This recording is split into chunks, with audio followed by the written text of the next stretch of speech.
The fight is for our values. The fight is for working people. The fight right now is against Donald Trump and the billionaires who bought this country. Democrats have a new leader. That was Minnesota's Ken Martin. After winning the DNC race for chair Saturday, he beat Wisconsin's Ben Wikler in a closely watched contest. Now Democrats are looking to define their new agenda and, of course, review their strategies. CBS News political reporter Hunter Woodall followed the race closely. As you see here, he joins us from our D.C. bureau. And Hunter, what's interesting is Ben Wikler had the backing of high-profile Democrats like Chuck Schumer, Nancy Pelosi. And so how did Ken Martin end out on top? Well, good morning, Errol. You know, I talked to Democrats for weeks and weeks and weeks about this contest. And I think as you headed into the Saturday vote, if you were hearing that, Democratic leader in the House, Hakeem Jeffries, Chuck Schumer, the Senate Democratic leader, and that former Speaker Nancy Pelosi were supporting somebody, you would have thought that person probably would end up becoming the next chair of the Democratic Party. They all backed Ben Wikler, as you talked about, the Wisconsin Democratic chair.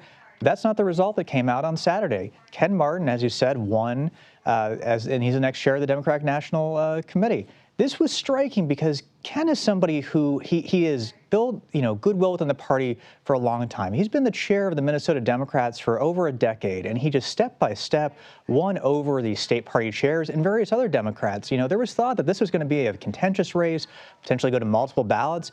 He won it easily on the first ballot, and it showed, he had a coalition. This was not an ideological race. This came down to being a contest very much about, we saw what happened in 2024. Democrats have concerns, and they want to answer to those concerns. And so I guess what we're all wondering is, how do Democrats plan to answer those concerns? Ed O'Keefe spoke with the outgoing DNC chair. That's Jamie Harrison. He spoke with him on America Decides, and about this concept of how do Democrats bounce back. I just want to play this clip for our viewers because Harrison is rejecting the idea that Democrats need to completely rethink their strategy. Let's listen.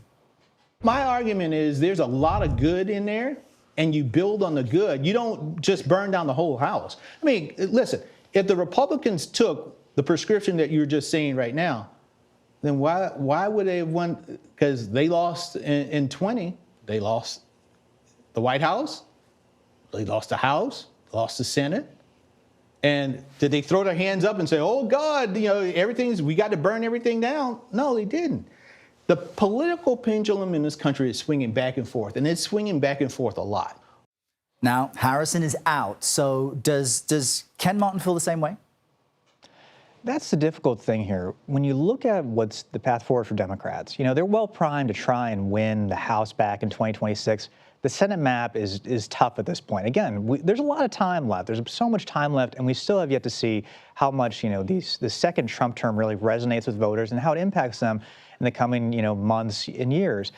But what's the challenge is Democrats clearly feel heartburn, reject, by these 2024 election results. How much soul searching they do is going to be key. And Ken Martin is not somebody who's really going to be the messenger for the party. Now, he's not going to be the person going out there giving those big speeches that really animate voters. He is somebody who is organized. He knows how to win.